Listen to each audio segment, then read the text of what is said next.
Alors, je vais vous résumer un peu ce qu'on avait fait comme feature la dernière fois, puis ensuite vous démontrer ce qu'on avait rajouté pour la feature historique quand vous avez demandé.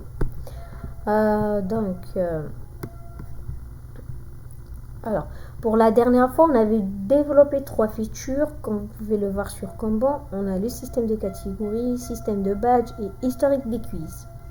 Donc, pour le système de catégories, voici l'interface. On a la description avec. Le système de catégorie, c'est un système qui représente l'affichage des mots dans un quiz en fonction du niveau qui lui correspond. C'est-à-dire, je vous démontre ça. C'est-à-dire, on a ici les différents niveaux de difficulté, facile, moyenne, difficile. Donc, une fois que l'utilisateur choisit un niveau, le jeu contiendra que des mots selon la difficulté choisie. Par exemple, on clique sur facile, on a des mots faciles.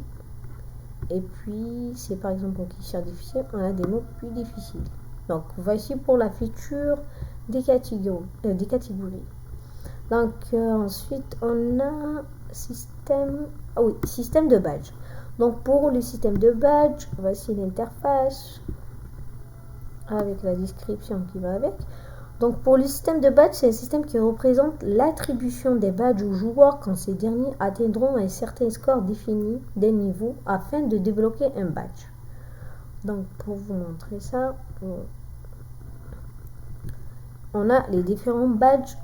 Il y en a ceux qui sont débloqués et d'autres non avec la couleur grise.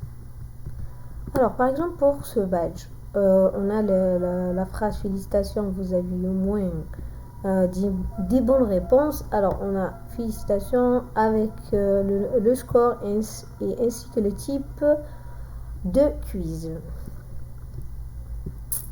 Et ici, par exemple, c'est pour le quiz de 4 mots et une image. On a débloqué le niveau 2.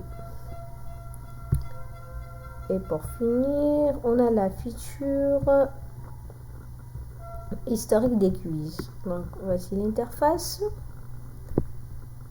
ainsi que la description qui va avec. Alors, pour l'historique des quiz, il représente l'historique de chaque partie que l'utilisateur joue et se trouve dans l'espace utilisateur. On trouve le décompte des parties jouées. Alors, je vais vous montrer ça. Oui. Alors, je disais qu'on peut trouver les différents décomptes de parties jouées ainsi que le nombre correct et incorrect. Puis on a le bouton supprimer mon compte et puis on retrouve dans chaque partie le type de quiz. Ça, c'est les détails par rapport aux parties. On trouve le type de quiz ainsi que la date et l'heure. Alors, pour la dernière fois, vous avez demandé quand on n'avait pas un affichage, enfin, quand on clique, il n'y avait rien.